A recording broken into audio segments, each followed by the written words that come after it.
শহীদের মর্যাদা কতটুকু, জান্নাতের স্তর রয়েছে, সবচাইতে দামি স্তর, সবচাইতে দামি জান্নাত যে যারা প্রবেশ করবে 72টা হুর যাকে দেওয়া হবে তিনি হলেন একজন শহীদ ব্যক্তি।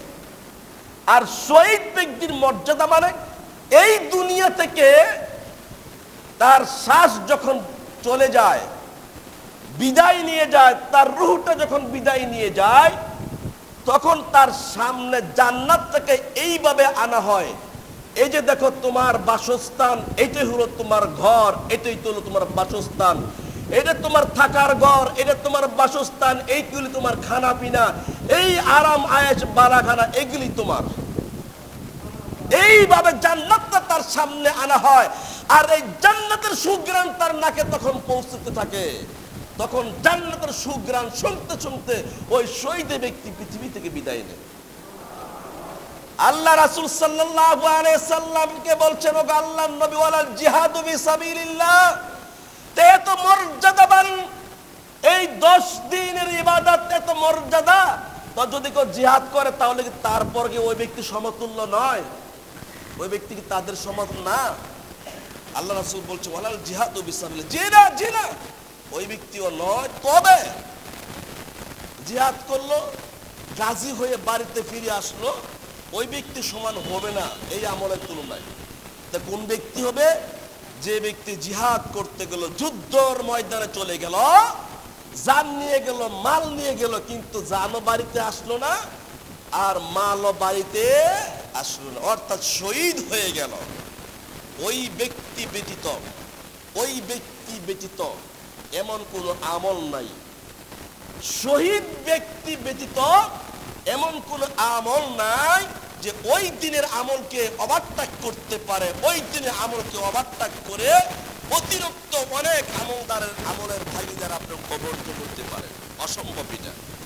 এটা হলো জিলহজ মাসের প্রথম দশকের ইবাদত। তার মানে জিলহজ মাসের প্রথম থেকে আপনাকে বেশি বেশি করে ইবাদত করতে হবে।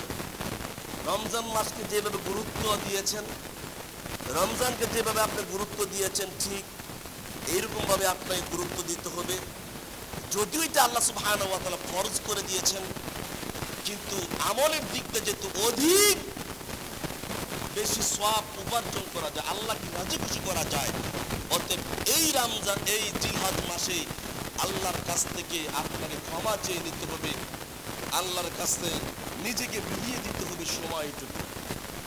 আল্লাহ রাসূল সাল্লাল্লাহু আলাইহি সাল্লাম বলেন যে এই দশকে 1 থেকে 9 তারিখ পর্যন্ত আল্লাহ রাসূল সাল্লাল্লাহু আলাইহি সাল্লাম সিয়াম রাখতেন।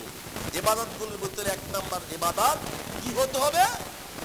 সিয়াম হতে হবে। অনেকগুলো ইবাদত রয়েছে, অনেকগুলো ইবাদতের ভিতরে 1 নাম্বার ইবাদত কি হবে? সিয়াম হবে। 1 থেকে 9 তারিখ পর্যন্ত আপনি সিয়াম রাখেন। আর এই মাসের ভিতরে তো এমন একটি সময় আছে, এমন একটি দিন আছে যে ওই দিন আল্লাহর বান্দাকে যেই পরিমাণে ক্ষমা করে দেয় এই 10-এর ভিতরে, ওই দিন নাম কি? আরাফা। নাম কি? আরাফার দিন। আল্লাহ রাসূল বলেছেন ওই আরাফার দিনে যত মানুষকে আল্লাহ রাব্বুল আলামিন জাহান্নাম থেকে মুক্ত করে দেন,